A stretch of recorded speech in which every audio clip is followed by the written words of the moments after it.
بسم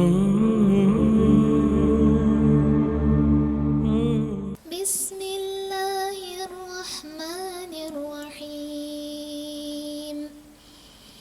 إذا زلزلت الأرض زلزالها وأخرجت الأرض أثقالها وقال الإنسان ما لها يومئذ تحدث أخبارها بأن ربك أوحى لها يومئذ يصدر الناس أشتاتا ليروا أعمالهم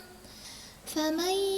يعمل مثقال ذرة خيرا يره ومن يعمل مثقال ذرة